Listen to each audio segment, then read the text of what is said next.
So I'm going to keep sharing here, and we're going to go over here to breakout room 2. So that would be Travis. Travis, do you want to take us through? This is pains. As an undergraduate student, tell us, think about the student's life. What are their pains? What are their fears? What are they liking to avoid? What obstacles and frustrations do they have? Yes, hi everyone, coming from Washington, D.C. here. So we talked a lot about how students are interacting virtually because most of our students are virtual and a little bit of face-to-face or hybrid options. So I think because of that, they're struggling with connection. Connection is very different over Zoom, and Zoom fatigue is very real. So they're just having a difficult time with having those connections. Someone also mentioned that there's so much ambiguity with hybrid and online learning. There's so many different variables, Wi-Fi connections. If they're with roommates, they can't have that personalized connection that they would, in the classroom or in their extracurricular involvement.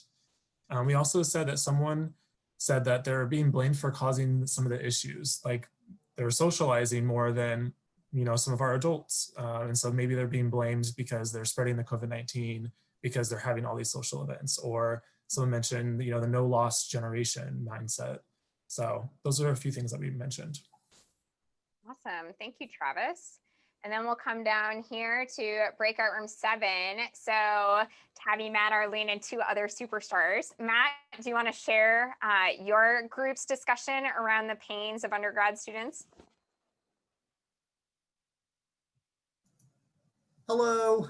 I hope you folks can hear me okay. So I apologize. I didn't know all of our superstars, but we had a good team. So our question was a number of months prior to the event, think about the student's life. What are his or her pains in life? Think about what are his or her fears? What does she like to avoid? What obstacles does he or she perceive? What frustrations does the student have? So, and obviously we're thinking about hopefully post-COVID. So avoid being embarrassed in front of their peers. Do not want to do the event alone, arrive alone, or be alone at the event. Avoid long events. May not come due to shyness, may have concerns, may just have underlying mental health issues, might be cost, travel to the event or cost of the event, time management, trying to manage that work-life balance, and maybe even they might be concerned they might be bored at the event. Awesome. Thank you, Matt. App State. So I lived in Asheville and Charlotte for a long time. So I'm right there.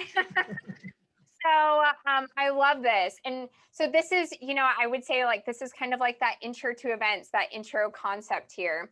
So when we're empathizing with our stakeholder, this is a amazing first draft. We just want to make sure that we're not thinking about anything with events right now. So you have a ton of stuff that has nothing to do with events, like mental health issues and time management, work-life balance, and things like that. So really focus on those things in terms of let's look at where our undergraduate students' lives are right now, technically before we even plan an event, right?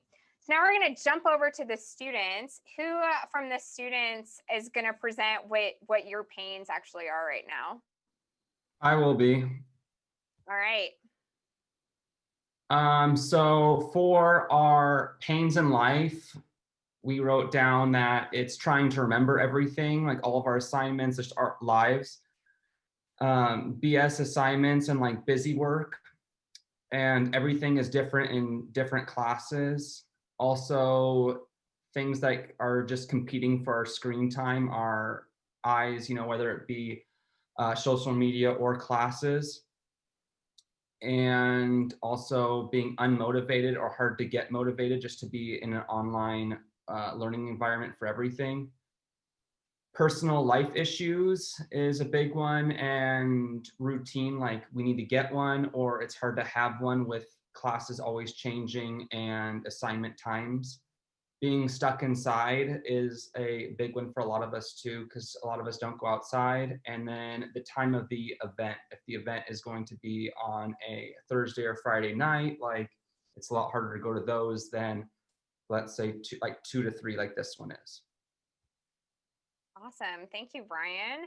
So you can already start to see just a little bit of differences between what we perceive our target markets, what they see and do in their pains versus what the target market is telling us in an unfiltered, brutally honest, they don't even know who you guys are, just telling you like, here's our issues, like these are our pains. And this becomes really important to our events and how we design the events, when we hold the events, how we market the events, what we include in our events, which is super critical to the marketing aspect.